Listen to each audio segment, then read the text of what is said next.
Forget romanticized tales of mysterious Tsareviches and noble exiles. The true history of imposture in Russia is a chronicle of cynical schemes, where every lost heir was, first and foremost, a talented criminal. Today, we dissect the case of Timofey Ankudinov, a man whose name should be etched not in heroic annals, but in criminology textbooks. He was merely the son of a minor Kostroma Boyar, Timofey Dmitrievich Ankudinov, and according to one account, even took monastic vows. A man with no future, who fled from a monastery or his father, he was a typical vagrant of the time of troubles. Yet he possessed the audacity for an incredible deception. In the mid-17th century, as Russia was just recovering from the bloody time of troubles, this provincial runaway took an unprecedented step.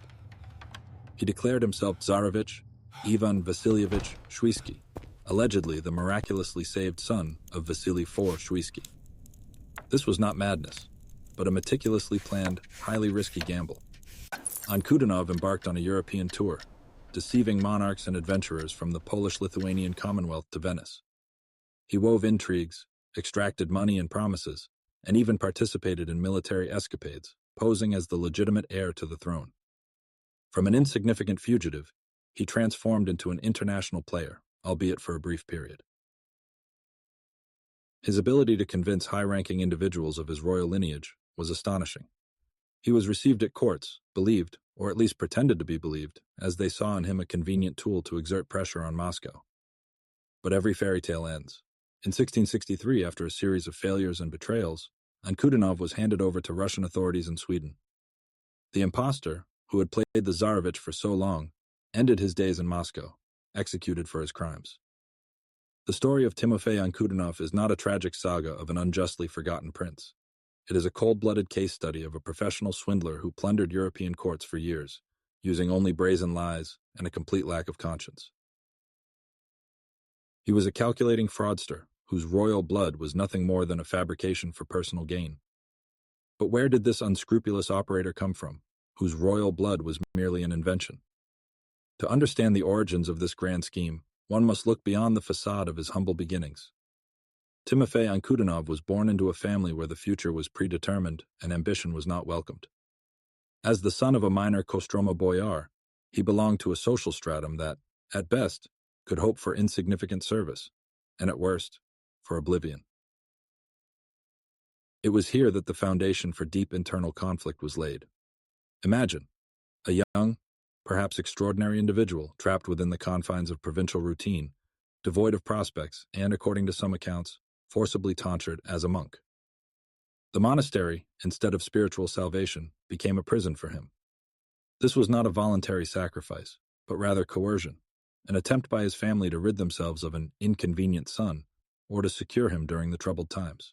It was here, in the cell where every day was predictable and joyless, that Ankudinov likely made his first truly fateful decision: to escape. This escape became not merely an act of defiance, but a point of no return. He severed ties with his former life, with its rules and limitations, forever.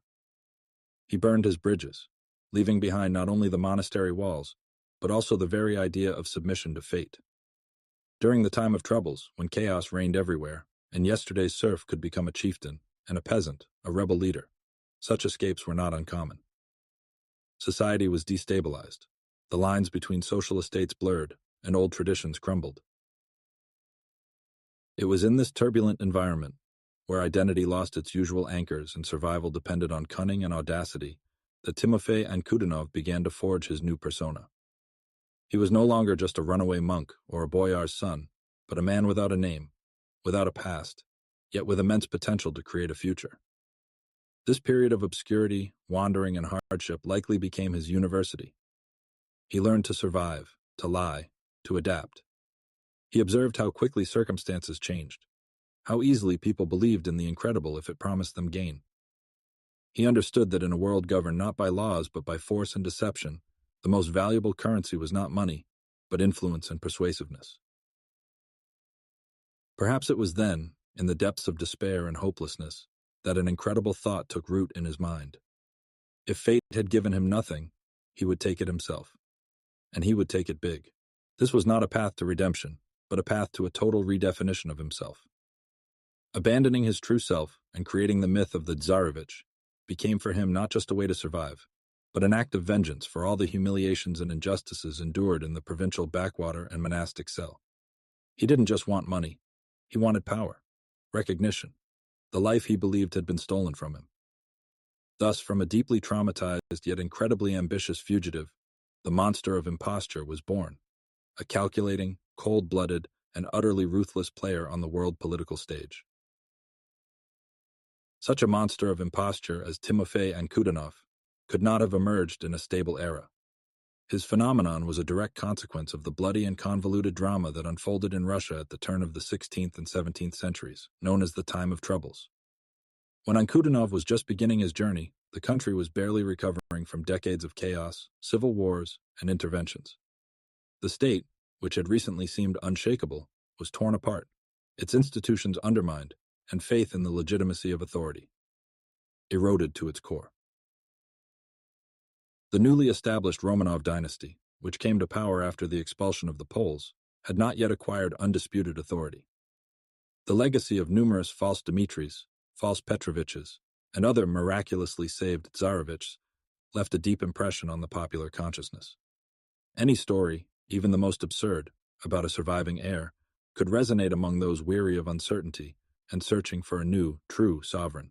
Trust in official sources of information was minimal, and rumors passed by word of mouth were often perceived as the sole truth.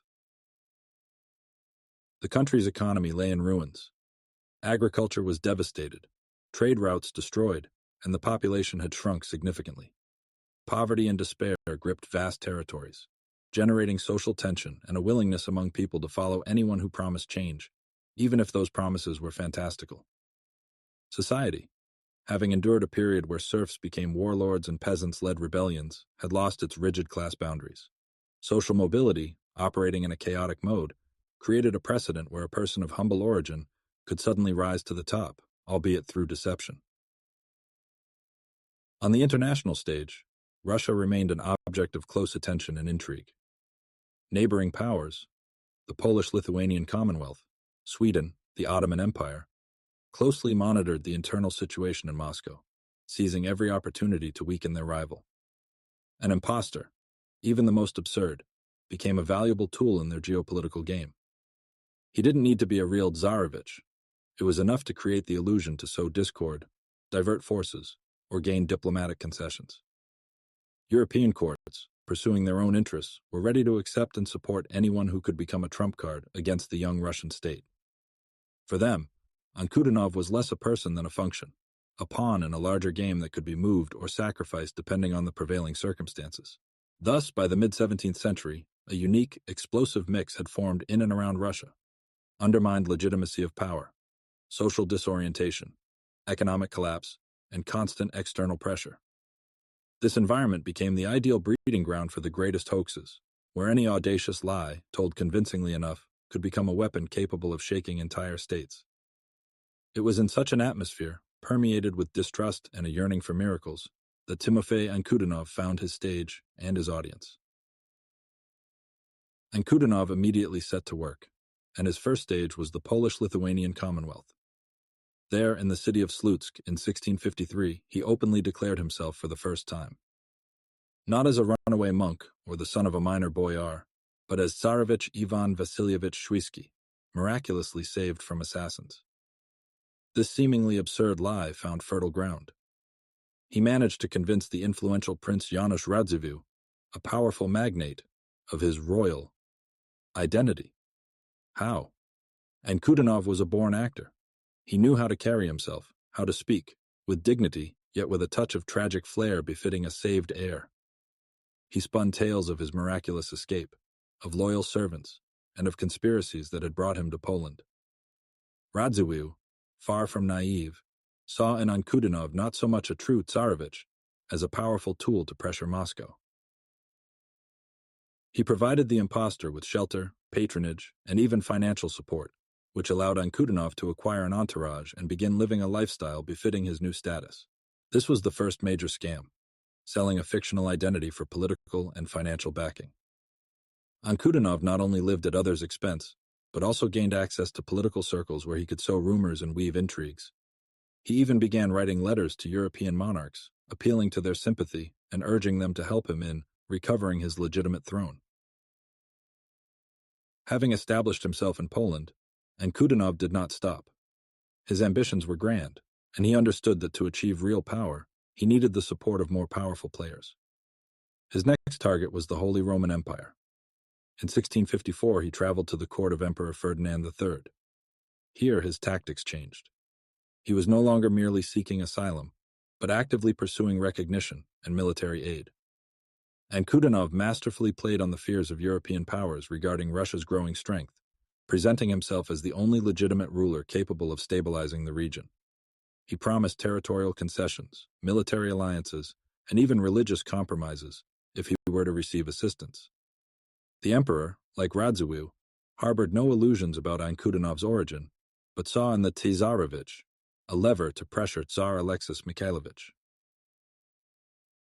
Ankudinov was granted asylum in Austria, and later in Silesia, where he continued his activities, using the imperial court as a new platform for his brazen lies. He received funds, ensured himself a comfortable existence, and most importantly, maintained an appearance of legitimacy in the eyes of the European elite. This second scheme involved selling not only his identity, but also promises he never intended to keep, in exchange for political influence and material benefits. He became a virtuoso at creating illusions, compelling high-ranking figures to invest in his fiction. Aiming to expand his sphere of influence, Ankudinov traveled to Venice and then to Rome, where he attempted to secure the support of the Pope. Here, he once again demonstrated his astonishing flexibility and unscrupulousness. In Catholic lands, he actively promoted the idea of church union, promising that, upon becoming the Russian Tsar, he would lead his country to union with Rome. This was blatant hypocrisy. But Ankudinov stooped to any lie for his own gain.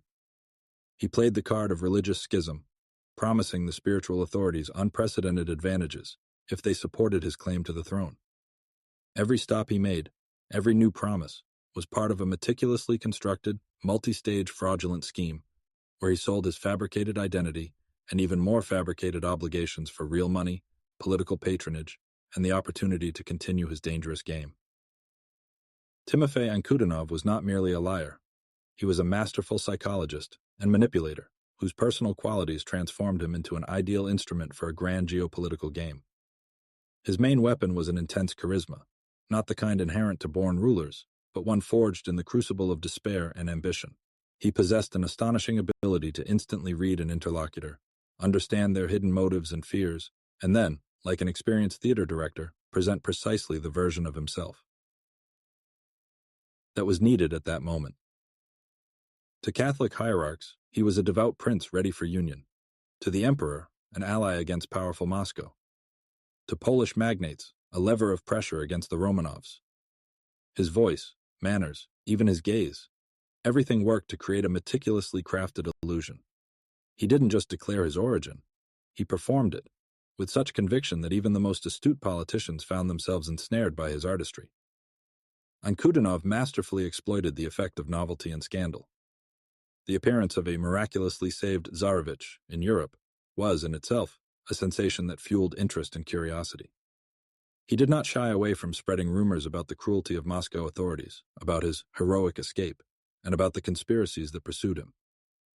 Every word, every detail of his biography was aimed at evoking sympathy while simultaneously instilling the idea of his exceptionalism and right to the throne.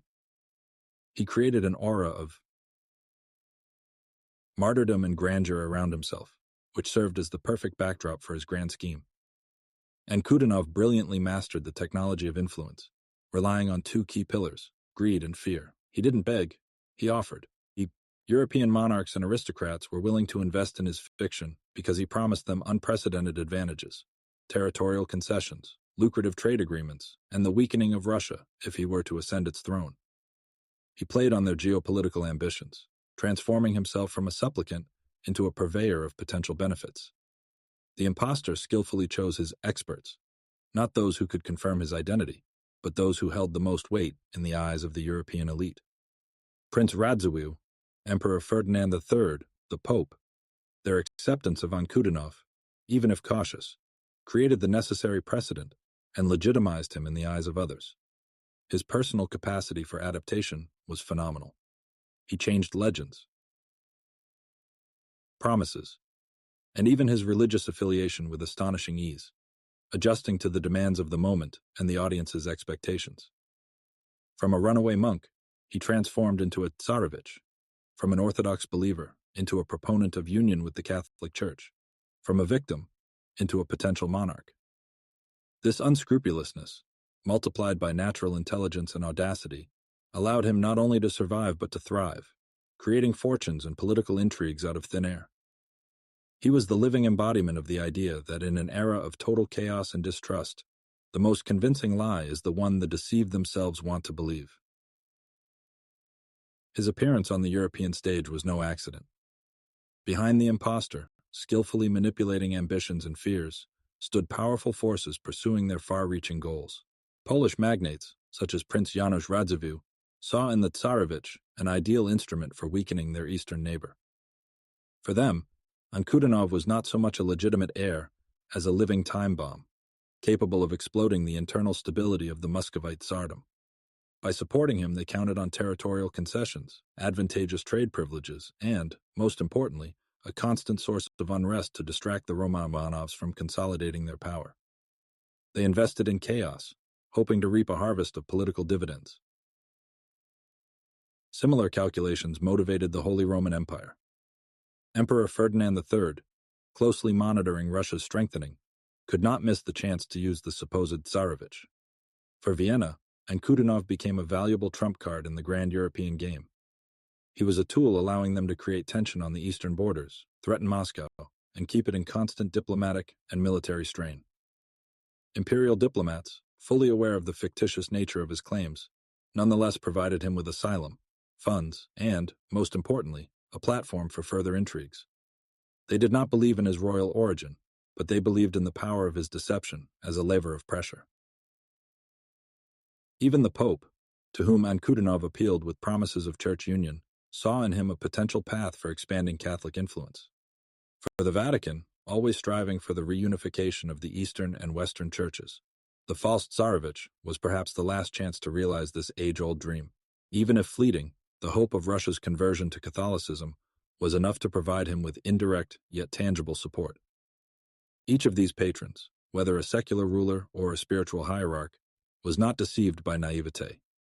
They were deceived by their own greed and geopolitical ambitions, which transformed Ankudinov into a valuable, albeit counterfeit, asset. However, while European courts played their games, in Moscow, Tsar Alexis Mikhailovich and his government were not idle. For them, Ankudinov was not just an adventurer, but a mortal threat to the legitimacy of the Romanov dynasty. Every public appearance, every diplomatic document he received, every promise to European monarchs, all of this was a direct challenge to Tsarist authority. Moscow well remembered the lessons of the time of troubles, when a succession of impostors nearly destroyed the state. Vasily Shuisky's son, even if fictitious, carried the potential for a new round of civil war and the undermining of the newly established dynasty. Alexis Mikhailovich's government understood. If they did not nip this threat in the bud, the specter of the time of troubles could return. Therefore, Russian envoys and diplomats worked tirelessly across Europe, attempting to expose Ankudinov. They sent letters, provided evidence of his humble origin, and urged European monarchs not to fall for his tricks. Their arguments were simple and irrefutable. Tsarevich Ivan Vasilievich Shuisky had died in infancy, and his death was documented. They pointed to clear discrepancies in his narrative, his changing testimonies, and the absolute impossibility of his miraculous salvation. Moscow demanded the immediate extradition of the impostor, referring to him as nothing less than a thief and a heretic.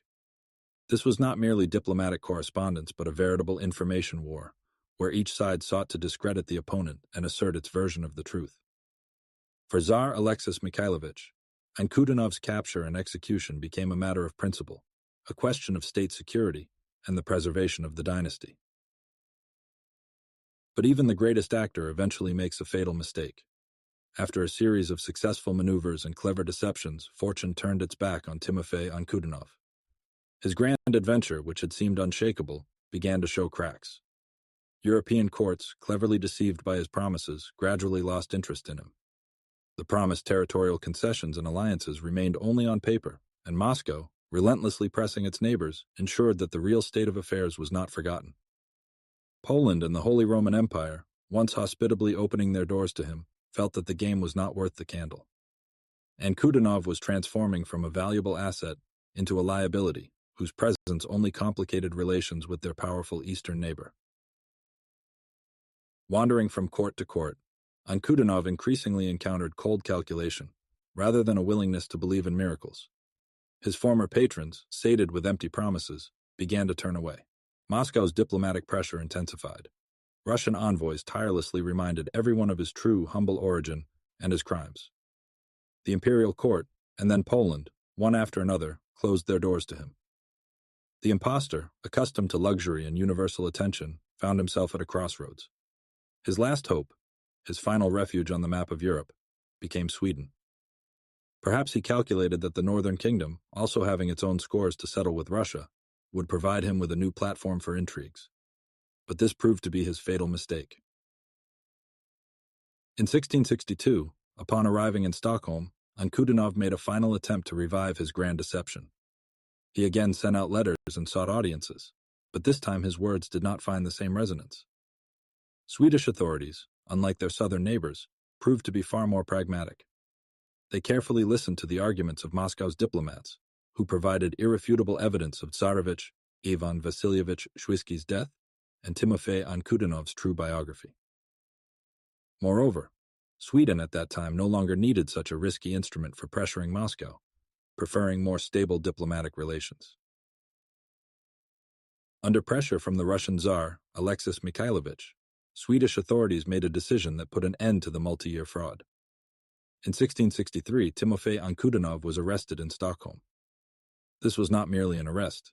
It became a public exposure, the culmination of a long game of cat and mouse.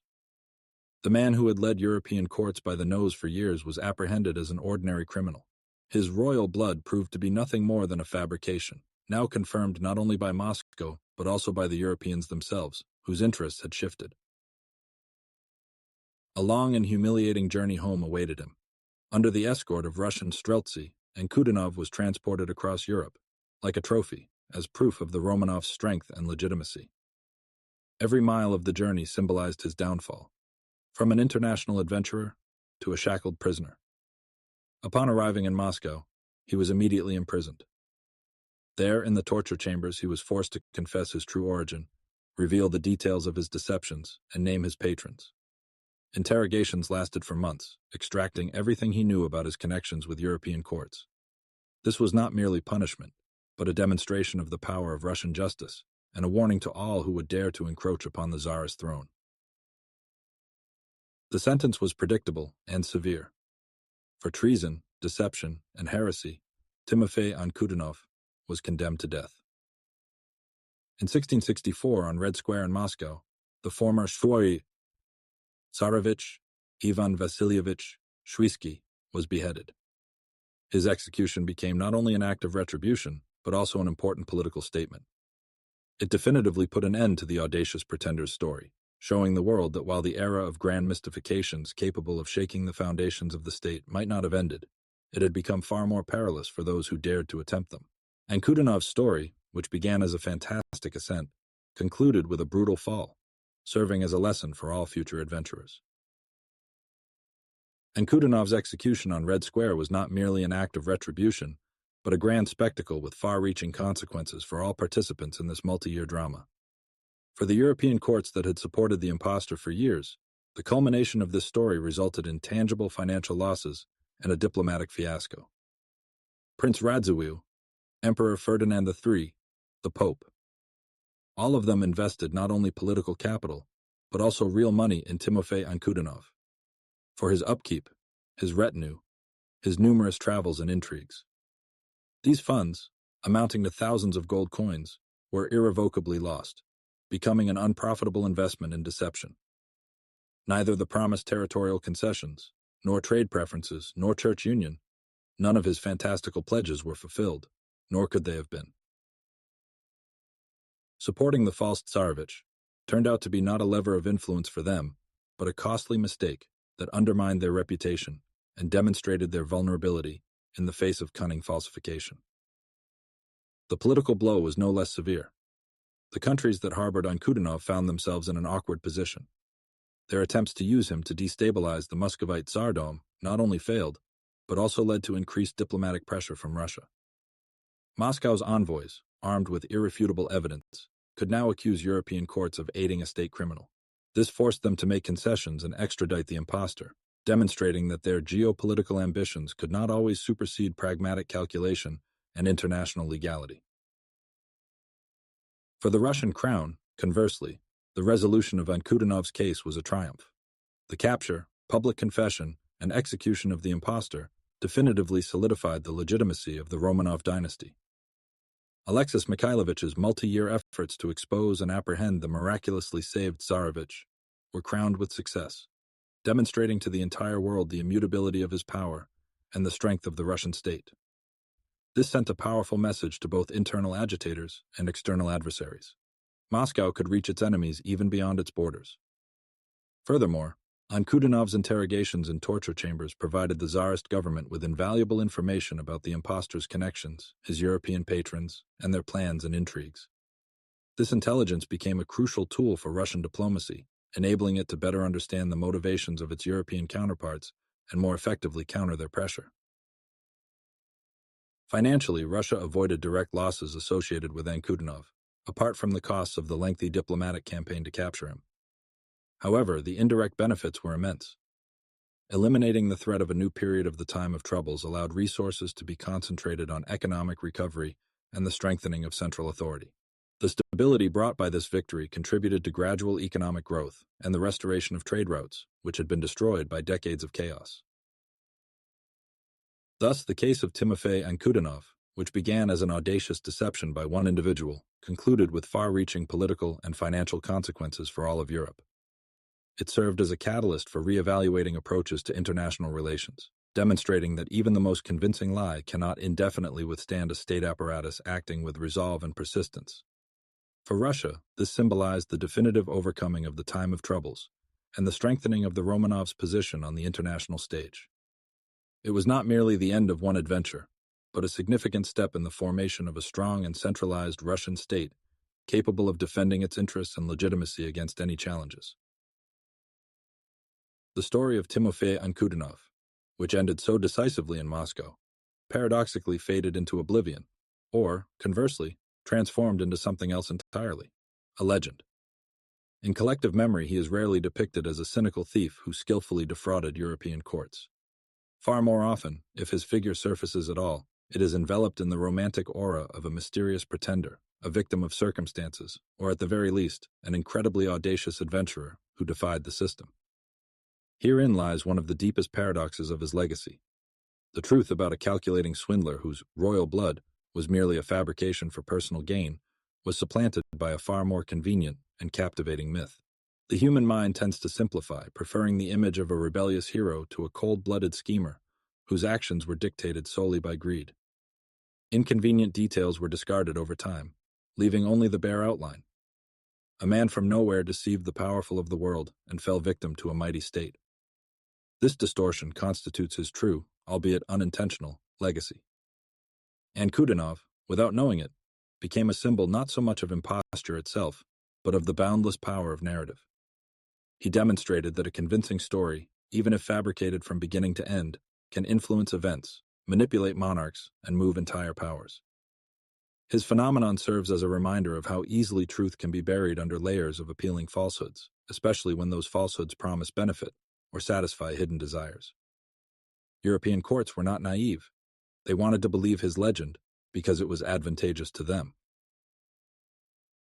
The lesson imparted by Ankudinov's story is universal and timeless. It teaches us not only to recognize deception, but also to understand the mechanisms that make it possible. This is not merely a tale of a criminal, but a profound exploration of the psychology of power, human greed, and the willingness to deceive oneself. This man, of humble origins, became living proof that in an era of upheaval and uncertainty, the line between reality and fiction blurs to its limit. He was not a hero or a martyr, but merely a brilliant player in the field of others' ambitions, whose greatness lay solely in the scale of his deception. His story is a warning.